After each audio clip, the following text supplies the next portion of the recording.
예, 아이고, 한 주간 일이 좀 당겼더니 헷갈리시는지 많이 못 들어오시고 계신데, 에, 성인순례 중에 잘 다녀왔습니다. 숫자는 많지 않지만, 최선을 다해서 찬양을 드렸습니다.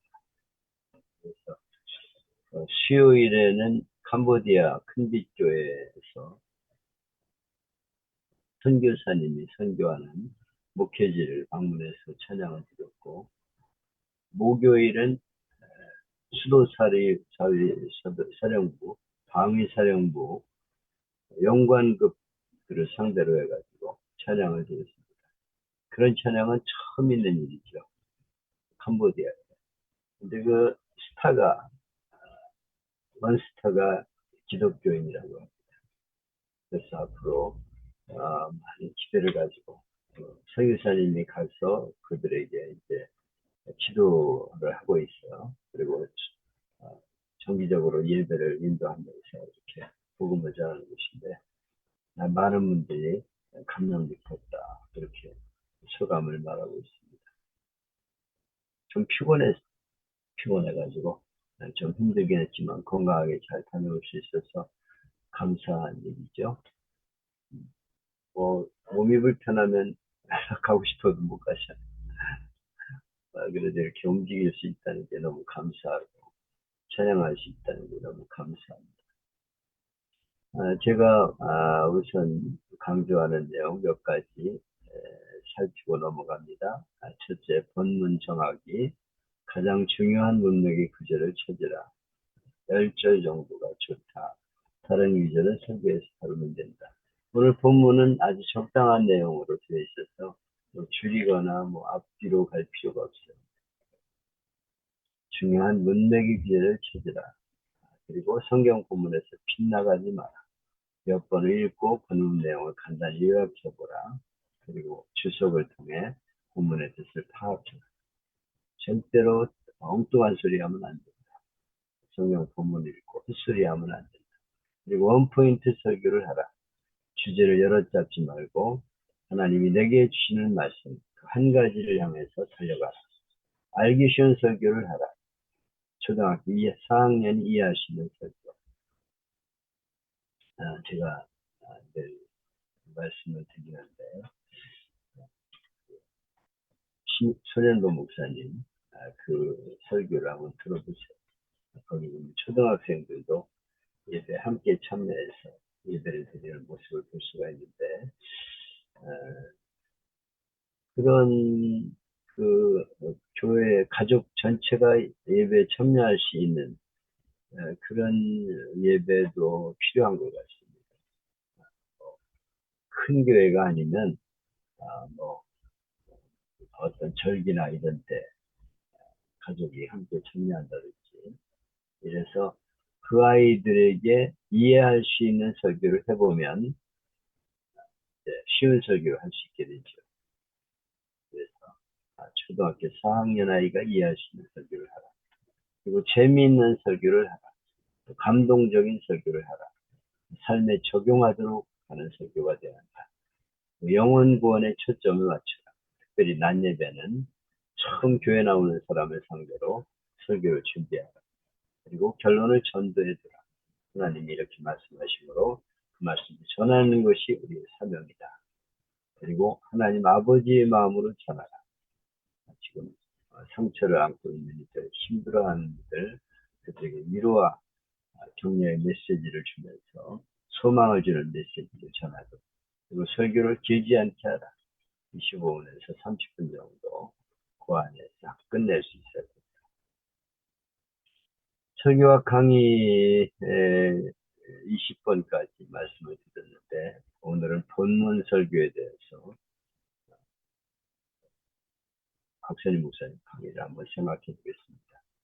본문 설교는 무엇이냐? 본문 설교는 본문이 주제를 이루고 설교의 구분도 본문 내용에 의해서 자연스럽게 나오는 것이다. 본문이 중심이 되는 설교, 이것이 본문 설교죠. 본문 설교의 구분을 보면 일반적 의미의 본문 설교가 있습니다. 그리고 본문 제목 설교, 추론 설교, 이건 뒤에 잠깐 다루게 됩니다. 본문 설교 시 주의사항은 본문을 잘 선정해야 한다. 본문을 잘 어떤 것을 전할 것인가 하는 것을 선정해야 한다. 제가 본문 선택에 대해서 늘 강조하고 있는데 본문 선택이 잘 이루어져야 한다. 그리고 무리 없이 잘 분석해야 한다. 그래서 그걸 잘 분석을 해가지고 말씀을 전해야 된다. 그리고 본문을 충분히 알아야 된다. 언어, 문맥, 문법, 외국어도 대조할 수 있으면 대조해주고 번역본도 대조해주면서 본문이 무엇을 말씀하고 있는가를 분명히 알아야 된다. 그리고 본문에 흐르는 뜻, 초점이 무엇인가를 알아야 된다. 예를 들어 탕자의 비유에서 초점은 아들이 아니라 아버지죠. 아버지가 중심인데 탕자에게만 잘 뜬그러면 안 되죠. 그리고 본문의 뜻을 흐리게 하지 말고 주제와 논리를 찾아야 된다. 본문의 뜻을 흐리게 해서는 안 된다. 주제와 논리를 그 안에서 잘 찾아가지고 설교해야 된다. 본문 설교의 특징은 자연스럽고 쉽다. 실증을 느끼지 않는다. 본문에 나오는 내용이기 때문에 자연스럽게 말씀을 전할 수 있죠. 그리고 본문 내용이기 때문에 실증을 느끼지 않는다. 그리고 신선하게 내용을 전개하면 클라이막스에 도달하기가 쉽다. 오늘 본문을 가지고 얘기를 했는데 자기를 부인하고 십자가를 지고 나를 따르라. 자기를 부인한다는 건 뭐고 십자가를 지고 주님을 따르는 건 무엇인가 하는 것들을 잘 전개할 수 있어야 됩니다. 본문 제목 설교. 본문 안에서 독특한 주제를 발견하고 논리를 함께 전개해 나갑니다. 본문 안에서 독특한 주제가 있어요. 그래서 그걸 정하고 주제를 정하고 자연스럽게 논리를 전개하는 부정적이고 소극적인 것을 먼저 말하고 긍정적이고 적극적인 것으로 말해라. 처음으로 이 본문대로 서지 못하는 것들 이런 것들을 말하고 나서 나중에 긍정적인 면도 적극적인 면으로 말을 해나간다. 본문 추론 설교 주제는 본문에서 나왔지만은 논리를 본문 밖에서 전개하고 결론을 다시 본문으로 돌아가서 맺는 설교. 이것을 본문 추론 설교라고 말합니다. 오늘 본문은 마태복음 16장 21절 28절 적당한 길입니다. 그래서 이 내용이 여기 있고요. 요약을 해보면 베드로는 예수님을 주님은 그리스도시요 하나님의 아들이라고 고백을 하죠. 그렇지만 예수님이 십자가에서 내가 죽는다 말씀하시니까 그리하지 마옵소서 만류하다가 예수님의 책망을 받아요. 제자의 길은 영광의 길이 아니에요. 자기를 부인하고 십자가를 지고 주님을 따르는 삶입니다. 이 땅의 영광을 자꾸 얘기하면 안 돼요. 그래서 어떻게 설교가 빗나가가지고 이 땅에서 예수를 믿으면 복받고 잘 산다 이런 얘기만 자꾸 하는데 그거는 올바른 성경의 내용이 아닙니다. 제자의 길은 영광의 길이 아닙니다. 자기를 부인하고 십자가를 지고 자기 십자가를 지고 주님을 따르는 삶이죠. 영원한 영광을 바라보며 주님의 뒤를 따르는 제자가 되도록 결단을 해야 되겠다 하는 내용입니다. 제가 설교를 작성을 한번 해놨습니다. 그리고 다른 분들의 설교를 몇 편 실었어요. 이 본문으로 설교를 많이 했는데 찾을 수가 없네요.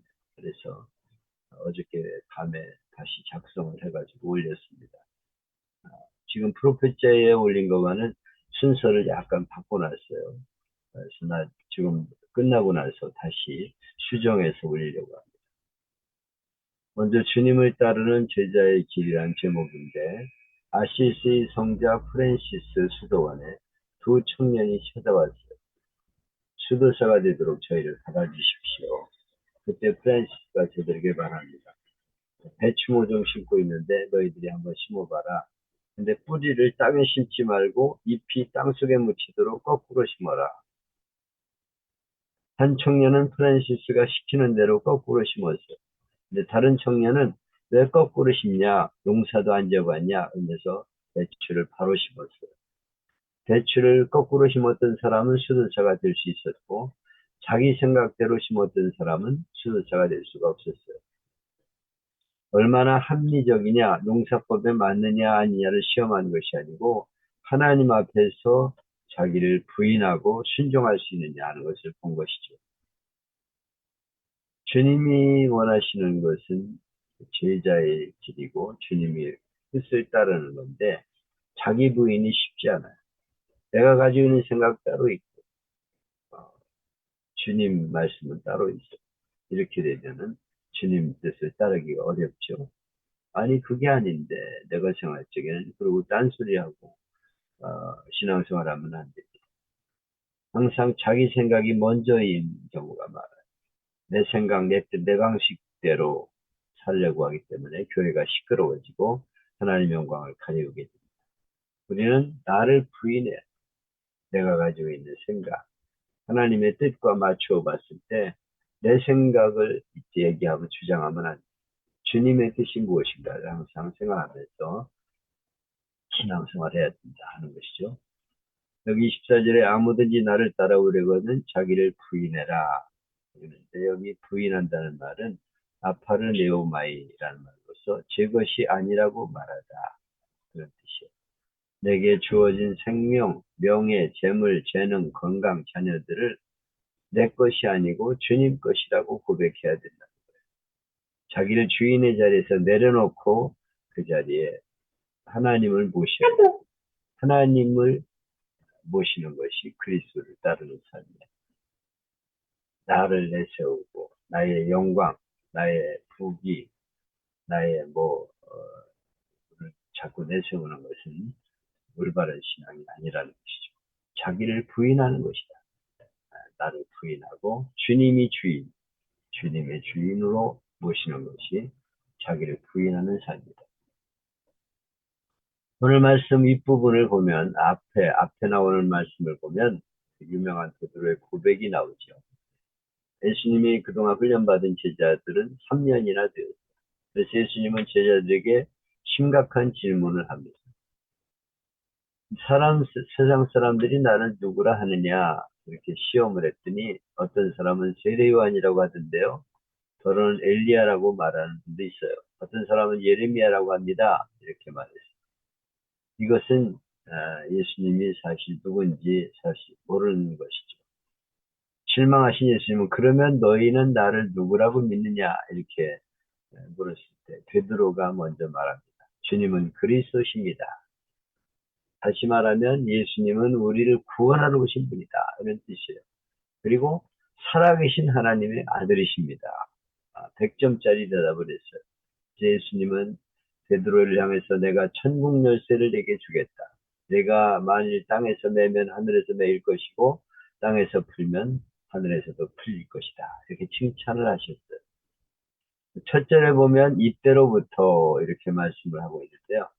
베드로가 고백을 한 후에 이만하면 됐다. 그리고 제자들에게 지금 말씀을 시작했다는 거죠. 이만하면 훈련이 잘 되었다 해서 말씀을 하십니다. 내가 예루살렘에 올라가 장로들과 대제사장과 서기관들에게 고난받고 죽을 것이다. 여기 제자들에게 비로소 가르치시니 이제는 이 말을 해도 괜찮겠구나 생각하고 말씀한 것입니다.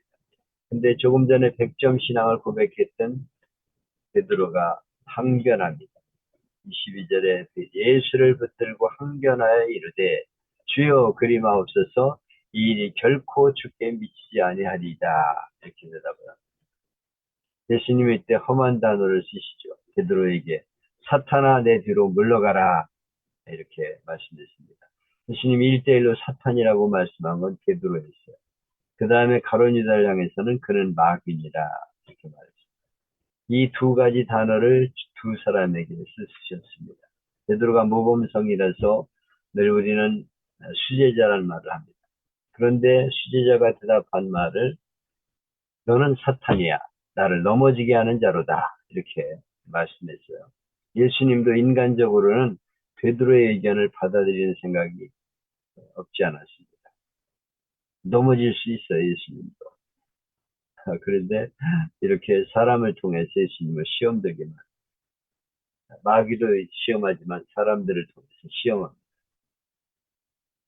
극단적 방법이 아니면 위험한 상황을 극복하기 어렵죠. 가장 최측근의 신앙 고백자, 수제자로 여겨 천국 열쇠를 선물로 준 베드로를 타고 들어오는 사탄의 유혹을 예수님은 단호하게 물리치면서 너는 사탄이야 물러가라 이렇게 말씀하고 계십니다. 베드로는 왜 예수님을 넘어뜨리려고 했는가? 자기도 싫기 때문이죠. 베드로는 지금 현실적으로 어떤 꿈이 있습니까? 갈릴리 바다에서 조상이 물려준 낡은 조각배 한 척으로 수십 군데 찢어진 그물 하나로 고기를 잡아 겨우 생계를 유지하고 있어요. 근데 예수님을 따르니까 뭐가 보입니다. 예루살렘의 수많은 군중이 왕이 되라고 소리를 치는 현장에 제일 가깝게 있었던 사람이 베드로였어요. 예수님의 신뢰가 가장 큰 수제자가 되었습니다. 장래가 보장된 겁니다. 그런 희망찬 베드로 앞에 지금 예수님이 이제 그 본고장인 예루살렘에 가면 내가 이렇게 될 것이다. 십자가에서 죽을 것이다. 이렇게 말할 때 베드로가 얼마나 마음이 상했겠어요. 베드로가 듣고 싶었던 말은 무엇입니까? 얘들아, 이제 내가 예루살렘에 올라간다. 우리 목표가 눈앞에 있다. 유대인의 왕이 되어 민족이 소원하는 로마로부터 국권을 회복하여서 다윗 시대의 위대한 영광을 되찾을 것이다. 내가 그 자리를 되찾으면 너희도 내 곁에 있게 될 것이다. 약속한다. 이런 말을 듣고 싶었어요. 근데 기회때와 달리 장로들과 대제사장 서기관들에게 잡혀서 죽는다니 이게 무슨 말입니까? 그래서 그는 항변했다는 거예요. 예수님은 제자들에게 더 괴로운 명령을 하셨습니다. 이에 예수께서 제자들에게 이르시되 누구든지 나를 따라오려거든 자기를 부인하고 자기 십자가를 지고 나를 따를 것이니라.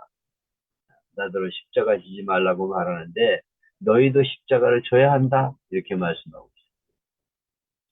우리 인생의 십자가는 고난이죠. 고난이 대부분입니다. 하나님의 나를 위해 내가 겪어야 될 고난을 어떻게 지고 갈 것인가 하는 걸 우리는 생각해야 합니다. 우리는 일평생 내가 지고 갈 십자가가 분명하죠. 어려움이 와도 끝까지 목회를 해야 합니다. 어느 목사님 한 분은 교회에서 회의를 하다가 너무 혈압이 올라 그 자리에 쓰러져 구급차에 실려 병원에 갔어요. 회복이 되었는데 친척분이 한국에서도 잘 나가는 성공한 기업인인데 병문안을 와서 하는 말이 목사를 왜 그렇게 오래 합니까? 그만하세요. 그 정도면 됐어요. 그리고 우리 회사로 오세요. 목사가 월급도 제대로 못 받으면서 무슨 목사를 합니까? 왜 말을 안 들어요? 그렇게 말하더라고요. 사실 이 사람 말을 목사가 월급도 못 받으면서 왜 그렇게 끝까지 그 길을 가느냐. 우리 회사로 오면은 내가 잘해주겠다. 이런 말이죠. 그래서 많은 사람들이 목회하다가 접는 일들이 많아요. 아유, 나가서 택시 운전을 하는 게 더 낫겠다. 그 길로 가는 사람, 택시 운전하면 먹고 살기는 하겠지만은 그건 우리의 가는 길이 아니죠. 목회 사역은 하나님이 주신 거예요. 이 십자가는 우리가 끝까지 감당해야 합니다. 여러분 중에 목회하기 힘들다고 때려치고서 다른 일 할까 이렇게 생각하는 분이 있으면 마음을 고치시기를 바랍니다. 이 길이 우리가 가야 할 길이에요. 그것을 우리가 분명히 먼저 명심하고 나는 끝까지 십자가를 지고 이 길을 따르겠다. 이렇게 결심하시기를 바랍니다. 오세민 전도사님은 끝까지 이 길을 가야 합니다. 중간에 딴 생각하지 말고 나는 끝까지 이 길을 가야 한다. 이렇게 작정하는 시간이 될 수 있기를 바랍니다. 아멘. 십자가가 복음의 핵심이에요. 핵심. 복음의 핵심은 예수님이 십자가에 못 박힌 것이라고 말할 수 있어요. 바울은 복음을 전하며 말합니다. 내가 그리스도와 그의 십자가에 못 박히신 것 외에는 아무것도 알지 않기로 작정하였습니다. 복음의 핵심은 예수님이 십자가에 못 박혀 죽으신 거예요. 바울은 복음을 전할 때 헬라의 지식, 로마의 웅변실, 술로 처음에는 해보려고 했어요. 아테네에서. 근데 그게 실패로 돌아갔어요. 그가 깨닫게 된 것은 아하, 예수님의 십자가에는 희망이 없구나 하는 걸 깨닫게 돼요. 내 웅변으로 사람들을 구원할 수 없습니다. 지식으로 세상을 구원할 수 없어요. 오직 예수님의 십자가를 전할 때 수많은 생명이 구원받을 수 있었어요. 여러분, 예수님의 십자가가 우리의 복음이 되어야 합니다. 여러분의 메시지의 핵심이 바로 십자가가 되어야 합니다. 십자가를 지고 주님을 따르는 것이 우리의 핵심 메시지가 되어야 합니다. 예수 믿으면 복받고 잘 먹고 잘 살고 성공하고 출세한다? 이거는 아니에요. 오직 십자가만 전하기로 그는 결심을 했습니다. 십자가와 고난의 길은 주님 때문에 욕먹고 핍박받는 길인데 기뻐하며 즐거워해야 된다 말씀하고 있어요. 너희를 인하여 너희를 욕하고 나를 인하여 너희를 욕하고 핍박하고 거짓으로 너희를 거스르는 모든 악한 말을 할 때에는 너에게 복이 있나니 기뻐하고 즐거워하라. 하늘에서 너희의 상이 큼이라. 너희 전에 있던 선지자들을 이같이 핍박하였느니라. 십자가의 길을 욕먹고 핍박당하는 일이에요. 그런 말을 들을 적에는 기뻐하라는 거예요. 하늘에서 성이 크다. 너희 선지자들이 그렇게 핍박을 받으며 복음을 전했다 말씀하셨습니다. 결국 주님의 제자들은 십자와 고난의 길을 걸어간다 기뻐했죠. 저희가 사도들을 불러들여 채찍질하며 예수님 이름으로 말하는 것을 금하고 놓으니 사도들은 그 이름을 위하여 능욕받는 일에 합당한 자로 여김을 기뻐하며 공회를 떠나니라 말씀했어요. 이 베드로와 제자들이 이렇게 변화가 되었어요. 정말 예수님의 십자가 복음을 알게 되면 사람이 변하게 되죠. 그리고 성령 받으니까 사람이 변하게 됩니다. 그런데 지금 우리는 말로는 십자가를 예찬하지만 실제로는 싫어하며 거부합니다. 고난과 멸시보다는 평안과 높임받기를 바라지요. 주님의 제자 베드로도 처음에는 십자와 고난의 길을 거부하며 싫어했습니다. 예수님의 제자들은 모두가 십자가 고난을 버리고 도망을 갔어요. 제자들이 다 예수를 버리고 도망하니라. 마태복음 26장에 예수님 버리고 다 도망쳤다 이렇게 말씀하고 있어요. 베드로만이 아니에요. 다른 제자들도 다 도망을 쳤습니다. 십자가의 길은 고난의 길이기 때문에 다 버리고 도망을 쳤어요. 근데 지금 한국 교회는 십자와 고난의 길보다는 세속화의 길로 걸어가고 있습니다. 십자와 고난의 길보다는 시끄러운 음악과 각종 프로그램과 행사에 치중하고 있습니다. 고 방지일 목사님이 전에는 무릎 꿇고 울면서 성령님의 지배를 받으려고 애를 썼는데 지금은 시끄러운 음악과 각종 프로그램으로 성령을 지배하려고 대든다. 이렇게 안타까운 마음으로 지적을 하셨어요. 교회는 십자가의 핏소리를 중계하는 중계소인데 지금은 사람의 소리를 많이 중계하고 있다고 지적하게 됐습니다. 십자가가 빠졌다는 거예요. 세상의 음악, 세상의 여러 가지 이야기들, 이런 것들로 지금 교회가 가득 차 있다. 여러 가지 프로그램으로 가득 차 있는 교회가 되고 말았다는 것입니다. 내가 왕 바리새인입니다. 라는 책을 남긴 허윤석 선교사님의 얘기입니다. 아마존 인디오 부족들이 준 독이 든 음식을 먹고 중태에 빠지기도 하고 남편과 자녀들까지 독충에 몰려 죽을 고생을 했다. 2006년 그녀는 폐암 진단을 받은 후에도 자기에게 독을 먹인 인디오에게 복음을 전해야 한다며 다시 아마존 정글로 들어갔습니다. 2010년 말기암 진단을 받았을 때 사람들은 하나님께 그렇게 헌신했으면 복을 받아야지 왜 암에 걸렸느냐 손가락질했지만 허윤숙 선교사는 죽음과 투쟁하는 그 고통이 예수 그리스도를 덧입는 축복의 통로였다고 고백합니다. 그녀는 한 신학교 채플에서 지금 한국교회가 타락했다고 말했어요. 왜 그런지 아십니까? 한국의 어머니들이 너무 기도를 많이 했기 때문입니다. 이렇게 말을 했어요. 신학생들이 무슨 말이가 어리둥절합니다. 아니, 한국의 어머니들이 기도를 많이 했기 때문에 한국교회가 타락했다니. 근데 허선교사가 하는 말은 자기 욕심을 채우기 위한 기도가 죄라는 거예요. 내 자식만 잘 되게 해달라고, 내 가족만 무사히 하게 해달라고 기도한 죄. 욕심과 탐심이 있는 자리에 사탄이 반드시 역사하는 법입니다. 그러므로 기도하러 나와서 능력이나 은사나 축복을 구하지 말고 오직 주님을 따르도록 기도해야 합니다. 주님, 제 자신을 부인하는데 그게 안 됩니다. 십자가를 지고 주님을 따르는데 그게 잘 안 됩니다. 이것이 우리가 해야 할 기도의 제목이라고 말했습니다. 믿음의 사람답게 기도하며 십자가를 따라야 된다고 역설을 했어요. 우리는 너무 축복해달라고 기도를 많이 해요.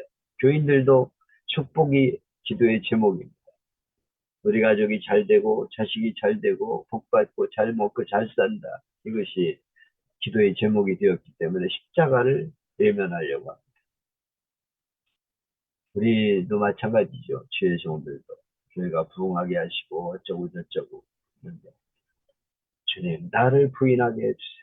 십자가를 지고 주님을 따르게 해주세요. 이것이 우리의 기도의 제목이 되어야 한다는 것입니다.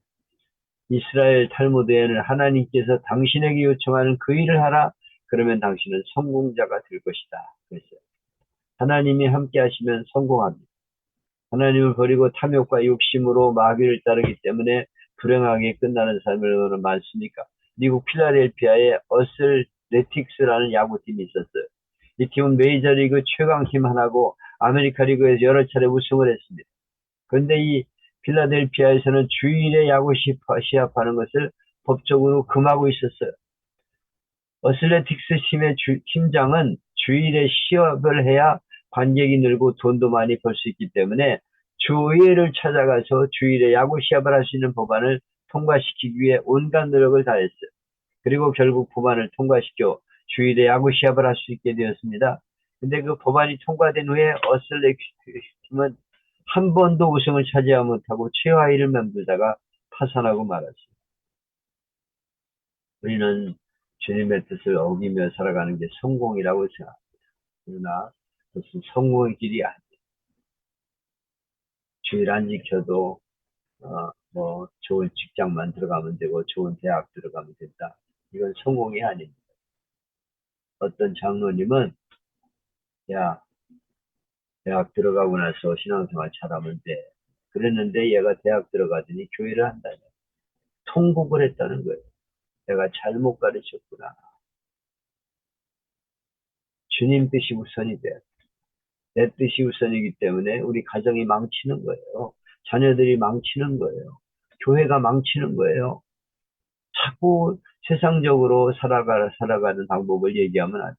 십자가를 지고 주님을 따르는 길이 우리가 가야 할 길이라고 가르쳐야 합니다. 신학자 토마스 아켄퍼스는 참고 순정하며 십자가를 져라. 그러면 마지막에는 그 십자가가 너를 져줄 것이다. 이렇게 말했어요.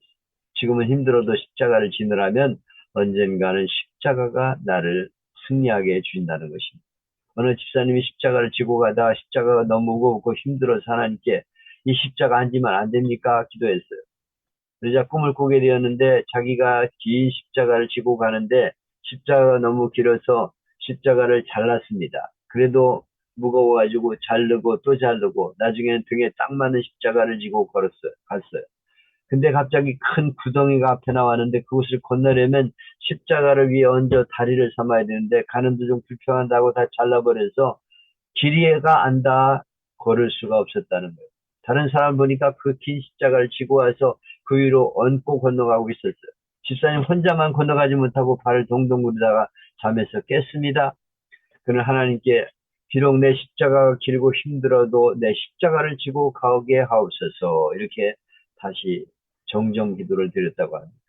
때로는 남편이 십자가가 되기도 합니다. 내 십자가가 싫다고 포기하면 되겠어. 가정에서 내가 이 집안에서는 신앙생활 못한다고 도망가는 분들이 있는데 그래서는 안 돼요. 어떤 분이 나 신학하겠습니다.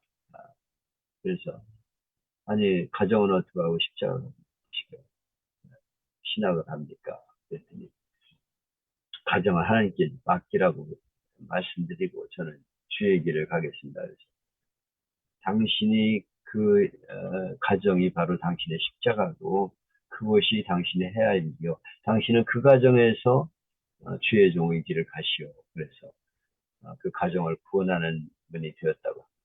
어느 부자가 천국에 들어가게 되었어요. 죽어서. 그리스도인들 위해 아름다운 집이 준비되었다는 사실을 알고 천사가 자기에게 거할 집을 보여달라고 간청했습니다. 천국에는 아름다운 저택들이 즐비했어요.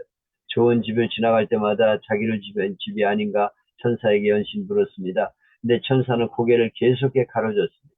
화려한 저택들이 지나가고 집의 질이 점점 떨어지자 부자는 초조해집니다. 혹시 당신이 착각해서 그냥 지나친 것이 아닙니까? 천사는 아니요, 강하게 말합니다. 마침내 허름하고 금방 쓰러질 것 같은 집에 도착했어요. 여기가 당신이 머무를 집입니다. 부자가 놀라서 아니, 우리가 지나온 그렇게 화려한 저택이 아니고 왜 이런 초라한 집이 제 것입니까? 물었어요.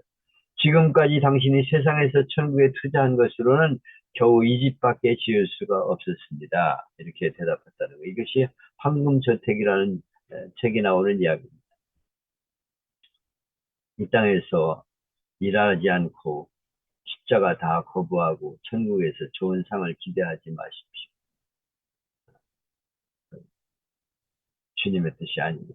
27절에 보면 인자가 아버지 영광으로 천사들과 함께 오리니 그때 그 각 사람이 행한 대로 갚으리라. 여기 갚으리라는 말은 아포도세이, 내 보상해 준다, 그런 말이에요. 나를 부인하고 십자가를 지고 따라온 사람에게는 상을 주겠다. 영원한 상을 주겠다고 약속하셨어요. 자기를 부인하고 주를 따르는 자 영광을 차지하게 된다고 말씀하고 있습니다.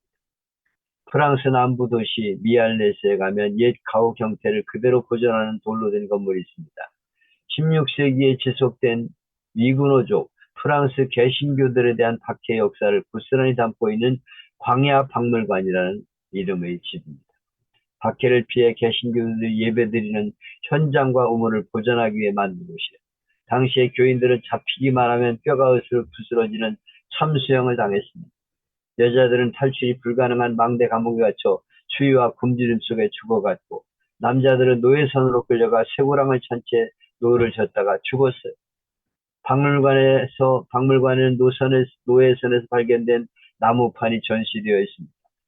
피골이 상접한 사람이 손과 발목에 쇠고랑을 차고 노를 젓는 모습이 그려져 있는데 그 밑에 이런 글이 적혀 있습니다. 주님, 저로 하여금 제 손목의 쇠고랑을 당신과의 혼인 반지로 삼게 하시고 제 발목의 쇠고랑을 당신과 사랑의 사슬로 여기게 하옵소서. 목숨을 아낌없이 내놓고 주를 따르는 모습을 보여준 증거물들이 거기에 있어요. 그들이 어떻게 목숨을 버리고 순교할 수 있었습니까? 그것은 부활의 영광을 바라봤기 때문이에요. 잠시 당하는 고난이 끝나면 영원한 영광의 부활이 있음을 믿었기에 신앙을 지키며 기꺼이 죽어간 것이죠. 매서운 겨울 지나면 만물이 수상하는 봄이 다가옴을 믿기 때문에 농부는 봄을 기다리며 추수를 기다리며 씨를 뿌리고 잡초를 뽑며 기다립니다. 지금은 힘들지만 오늘의 노력이 내일의 영광을 가져옴을 믿기 때문에 학생들은 밤새우며 공부를 해요. 십자가를 거부했던 베드로도 부활하신 주님을 만난 후 복음을 전하다 십자가에 거꾸로 매달려 순교합니다. 예수님을 버리고 도망쳤던 제자들이 요한을 제외하고는 모두가 복음을 전하다 칼에 목베어 죽임당하고 불에 태워 죽고 기꺼이 순교를 당합니다. 왜 그래? 어째서 그럴까요? 장차 누릴 부활의 영광을 바라봤기 때문입니다. 지금도 수많은 선교사들과 성도들이 세계 각지에서 복음을 전하고 신앙을 지키다 순교를 당하고 교회를 위해 충성을 다하다 기쁨으로 생애를 마칩니다. 가정에서 신앙 때문에 핍박을 당하면서도 끝까지 믿음을 지키며 가족을 구원해냅니다. 직장에서도 어렵지만 신앙을 지키며 동료들에게 복음을 전해 그들을 구원합니다. 왜 그렇습니까? 부활의 영광을 바라봤기 때문에. 여러분, 우리 모두가 자기가 감당해야 할 십자가가 있습니다. 가정에서 감당해야 할 십자가, 교회에서 감당해야 할 십자가, 직장과 이웃에서 십자가를 감당하며 복음을 전해야 할 사명자들입니다. 이 귀한 직분을 결코 내려놓지 마십시오. 끝까지 신 사명을 감당해냅시다. 우리의 고난은 잠깐이고 영원한 영광이 우리의 기대이기 때문에 예수님의 수제자 베드로의 실수를 반면 교사로 삼아서 날마다 자기를 부인하고 자기 십자가를 지고 주님을 따름으로 주님의 이름을 높이고 어둠 속에 살아가는 수많은 영혼을 구원하는 주님의 제자가 되어 하나님의 영광을 드러내고 영원한 영광의 나라에서 빛나는 상을 받는 주인공이 되기를 축복합니다. 영문 밖의 길이라는 찬양을 제가 찾아서 여기다 해놨습니다. 뭐 유튜브에 나오는 건데요. 예수님이 걸어가신 그 길을 나도 걷겠다. 그런 찬양입니다. 한번 영문 밖의 길을 부르면서 십자가의 길을 감당하는 우리가 되도록 기도하는 시간이 될 수 있기를 바랍니다.